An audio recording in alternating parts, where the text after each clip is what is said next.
In her eyes tonight, there's a glow tonight. They're so bright they could light Fontainebleau tonight. She's so gracious, so vivacious. She's not seeing me. Blessed little house, click to the chord, acting out her fuss with a frolicking bold. She's such fun tonight, she's a treat tonight. You could spread her out, bread, she's so sweet. When everyone you have ever loved is finally gone, when everything you have ever wanted is finally done with, when all of your nightmares are for a time obscured as by a shining brainless beacon, or a blinding eclipse of the many terrible shapes of this world, when you are calm and joyful and finally entirely alone, then in a great new darkness, you will finally execute your special plan.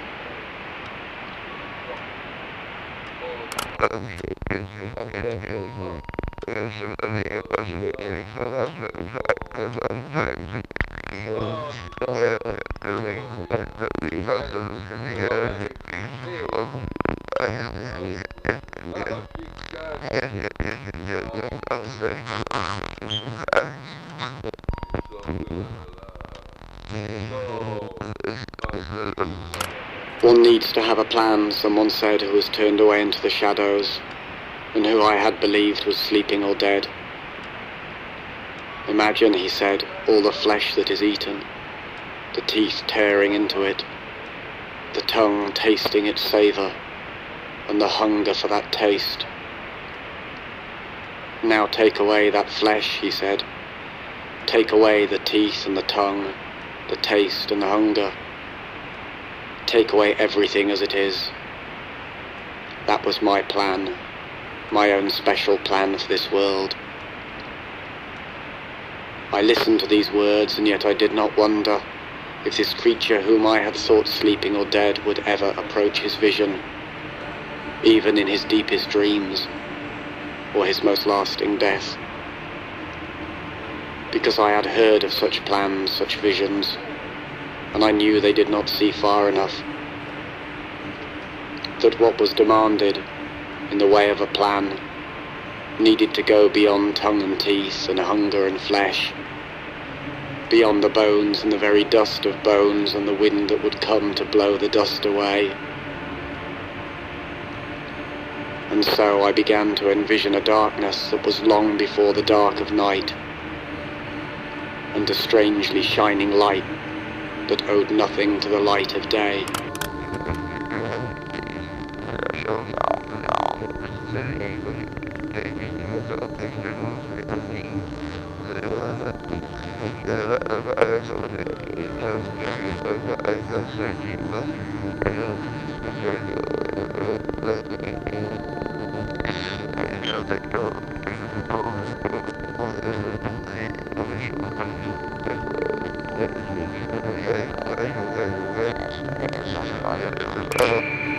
That day may seem like other days.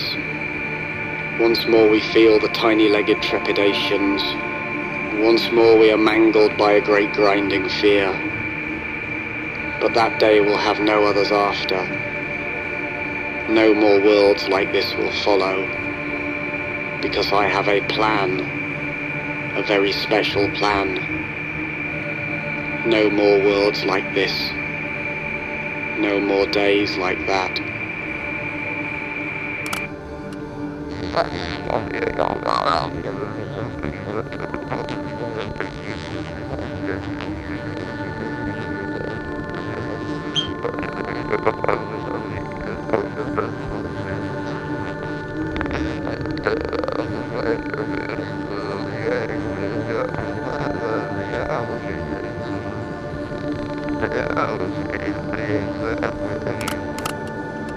There are but 4 ways to die, a sardonic spirit might have said to me.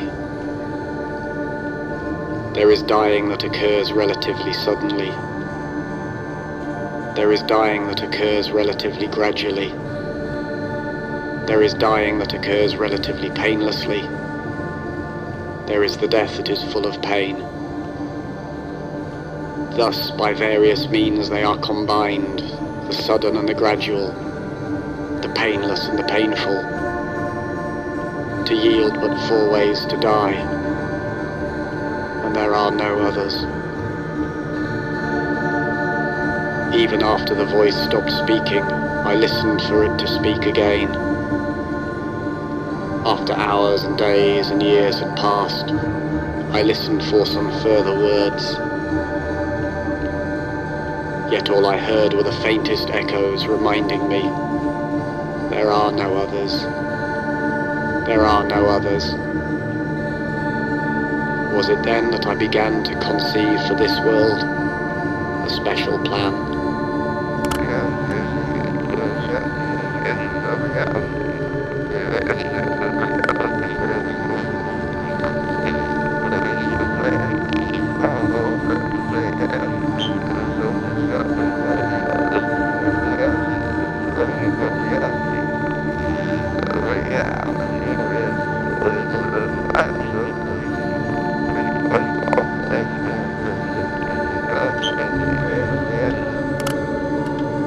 There are no means for escaping this world. It penetrates even into your sleep, and is its substance. You are caught in your own dreaming, where there is no space, and are held forever where there is no time. You can do nothing you are not told to do. There is no hope for escape from this dream that was never yours. The very words you speak are only its very words, and you talk like a traitor under its incessant torture.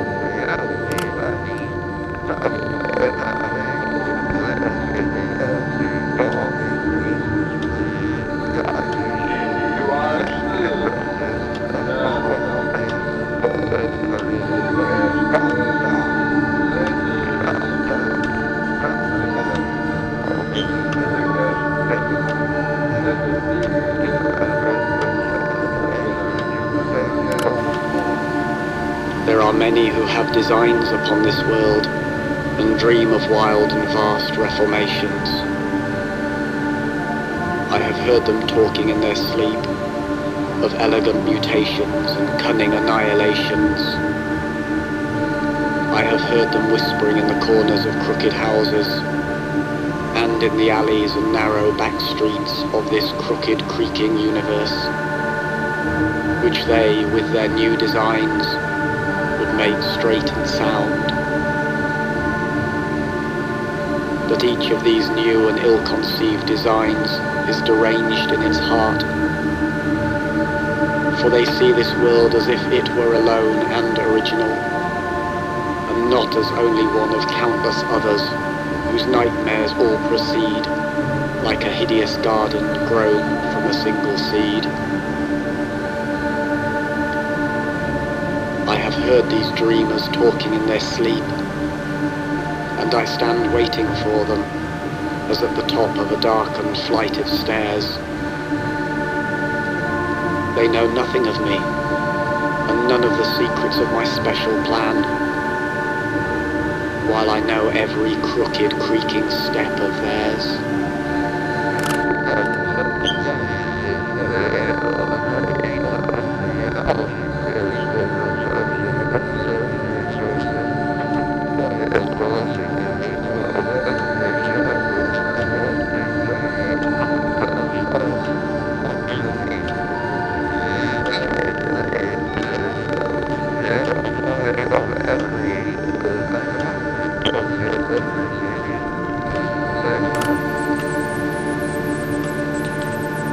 It was the voice of someone who was waiting in the shadows, who was looking at the moon and waiting for me to turn the corner and enter a narrow street and stand with him in the dull glaze of moonlight. Then he said to me, he whispered, that my plan was misconceived, that my special plan for this world was a terrible mistake, because, he said, there is nothing to do, and there is nowhere to go, there is nothing to be, and and there is no one to know. Your plan is a mistake, he repeated. This world is a mistake, I replied.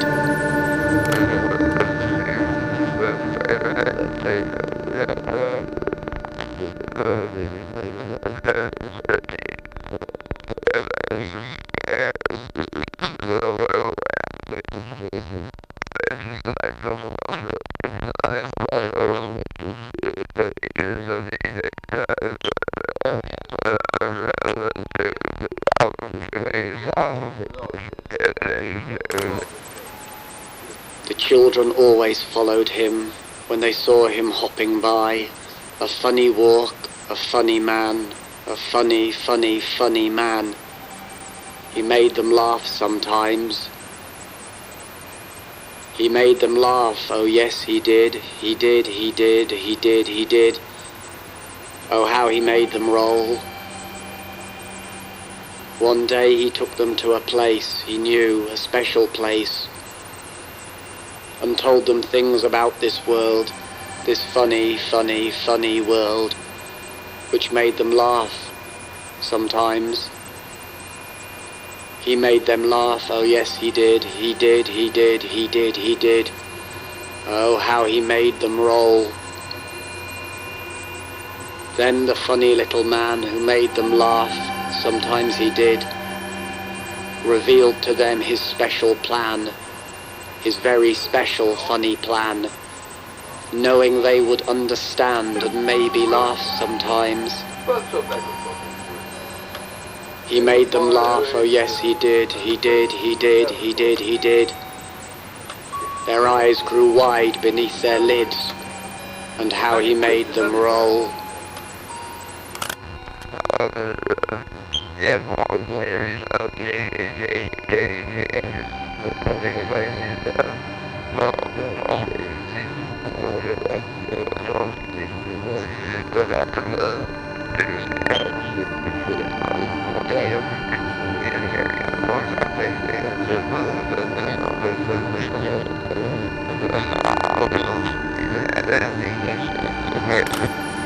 I first learned the facts from a lunatic in a dark and quiet room that smelled of stale time and space. There are no people, nothing at all like that. The human phenomenon is but the sum of densely coiled layers of illusion, each of which winds itself upon the supreme insanity that there are persons of any kind, when all there can be is mindless mirrors, laughing and screaming as they parade about in an endless dream. But when I asked the lunatic what it was that saw itself within these mirrors as they marched endlessly in stale time and space, he only rocked and smiled.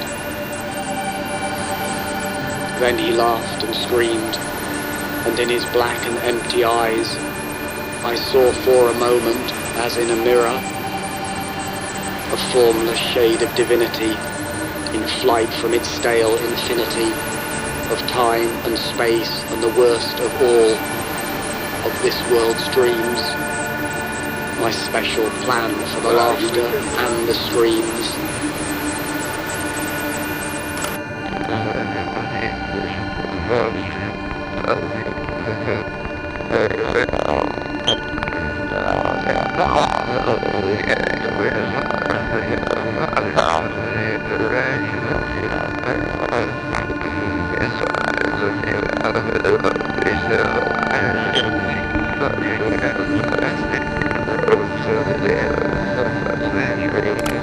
We went to see some little show that was staged in an old shed past the edge of town, and in its beginnings all seemed well. The miniature curtain stage glowed in the darkness, while those dolls bounced along on their strings before our eyes, and in its beginnings all seemed well. But then there came a subtle turning point which some had noticed, and I was one who quietly left the show, though I did not, because I could see where things were going, as the antics of those dolls grew strange, and the fragile strings grew taut with the tiny pullings of tiny limbs.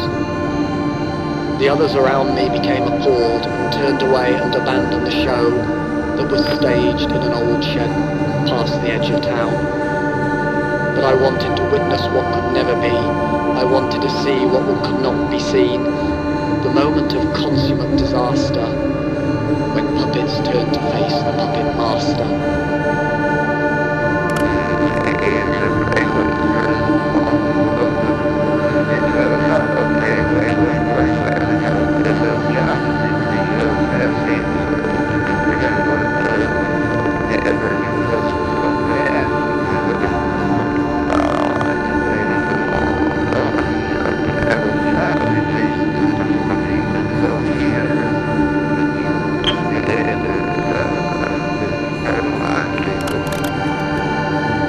Twilight, and I stood in the greyish haze of a vast, empty building, when the silence was enriched by a reverberant voice. All the things of this world, it said, are of but one essence, for which there are no words. This is the greater part, which has no beginning or end, and the one essence of this world, for which there can be no words, is but all the things of this world. This is the lesser part which had a beginning and shall have an end, and for which words were conceived solely to speak of. The tiny broken beings of this world, it said, the beginnings and endings of this world, it said, for which words were conceived solely to speak of. Now remove these words, and what remains, it asked me, as I stood in the twilight of that vast empty building, but I did not answer. The question echoed over and over, but I remained silent until the echoes died, and as twilight passed into evening, I felt my special plan, for which there are no words, moving towards a greater darkness.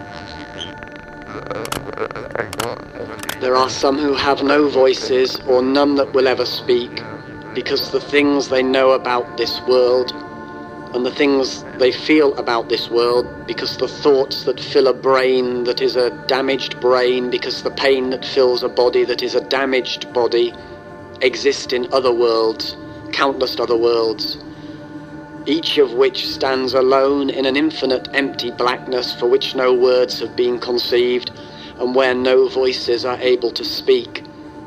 When a brain is filled only with damaged thoughts, when a damaged body is filled only with pain, and stands alone in a world surrounded by infinite empty blackness, and exists in a world for which there is no special plan.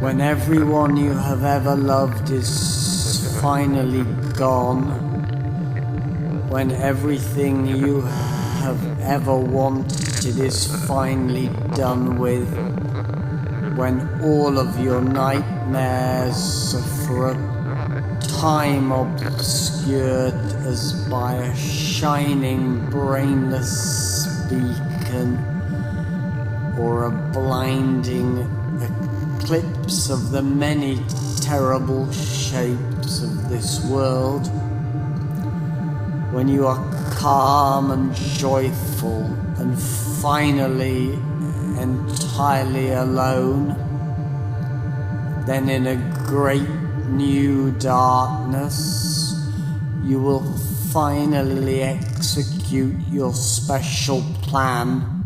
When everyone you have ever loved is finally gone,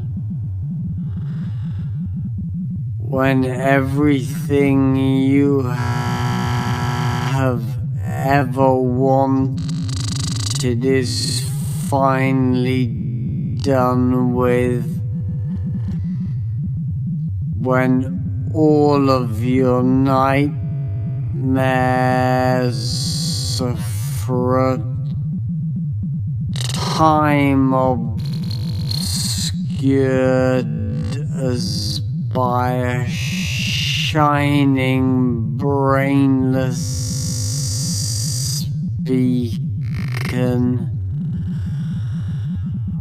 or a blinding